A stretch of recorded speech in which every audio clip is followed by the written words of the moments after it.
పితా పుత్ర పవిత్ర ఆత్మనామమున ఆమేన్.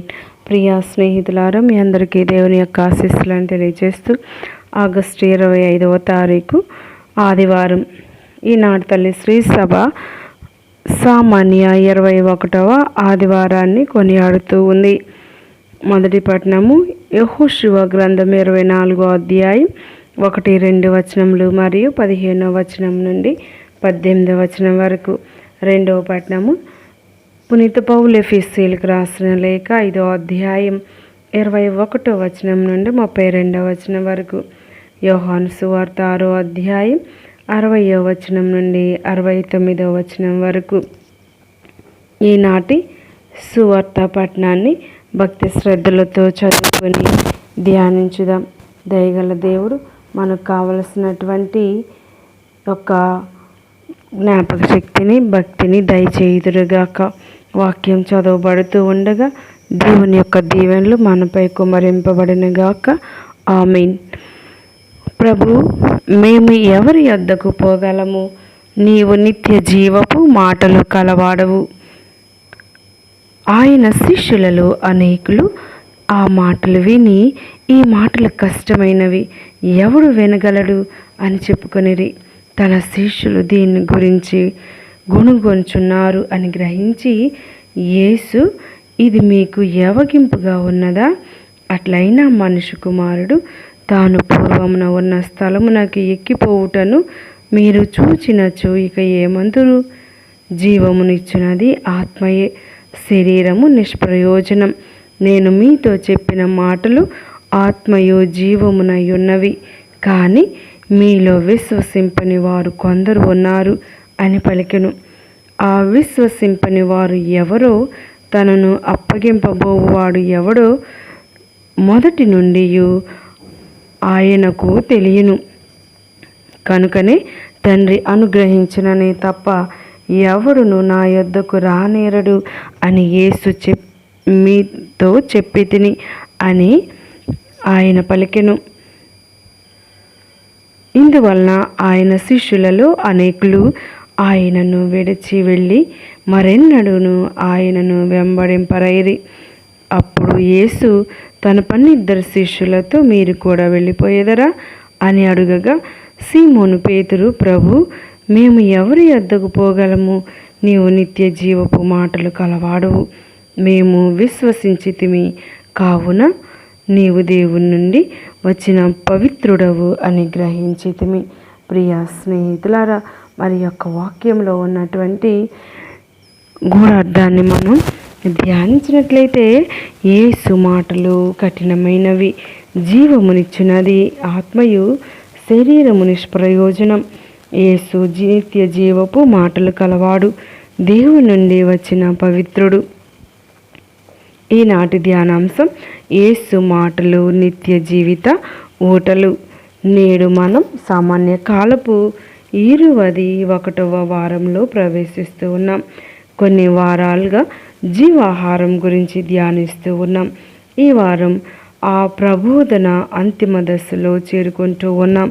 యేసు తన శరీర రక్తములే నిజమైన జీవాహారం.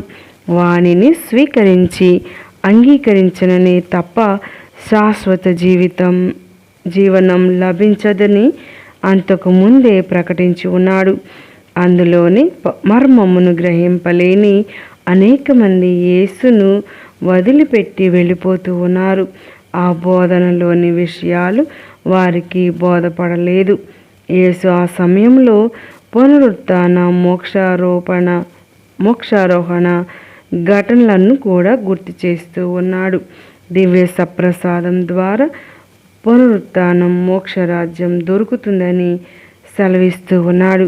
ఇటువంటి రానున్న జీవితానికి ప్రధానమైన మార్గం యేసు శరీర రక్తముల స్వీకరణ లేదా దివ్య సప్రసాదం అని మనం తెలుసుకోవాలని సువార్త మనలను ఆహ్వానిస్తుంది. యేసు తన శిష్యులను కూడా అదే కోరుకుంటూ ఉన్నాడు.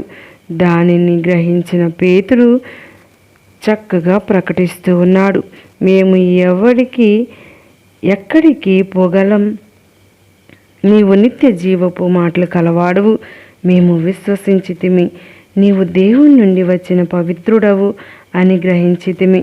శిష్యులకు అర్థమైంది, యేసుని మాటలో ఆత్మ ఉంది, జీవం ఉంది అని. అందుకే ఆయనను అనుసరించడానికి సిద్ధమయ్యారు. మనం కూడా ఈ సందర్భంలో శిష్యులు కనబరిచిన విశ్వాసమును ప్రత్యక్షం చేయాలి. దివ్య సప్రసాద సన్నిధిని, అందులోని క్రీస్తు వాస్తవ రూపమును వారెవరు ఎక్కడెక్కడ అవిశ్వాసంతో నిరాకరించిన, అహంకారంతో తృణీకరించిన క్రైస్తవులమైన మనం మాత్రం దానిని అంగీకరించాలి, సప్రసాదం స్వీకరించాలి. ఎందుకంటే ఇది నా శరీరం, ఇది నా రక్తం అని స్వయంగా యేసువే చెప్పి ఉన్నాడు. ఆయన మాటలో ఆత్మ ఉంది, సత్యం ఉంది అని నమ్మినప్పుడు దివ్య సప్రసాదంలో యేసు ఉన్నాడని కూడా మనం నమ్మాలి. యేసు మాటలు ఆలకిద్దాం, ఆ మాటలోని నిత్య జీవపు ఊటను గ్రోలుదాం. దేవుడు మనలను దీవించునుగాక. ఆమేన్. కళ్ళు మూసుకొని ప్రార్థన చేద్దాం. దయగలిగిన దేవ, కృప కలిగిన మా తండ్రి, మేము అనేక మార్లు మీ యొక్క దివ్య సప్రసాదమును, శరీర రక్తాలను అయోగ్యంగా స్వీకరించి ఉన్నాం ప్రభువా.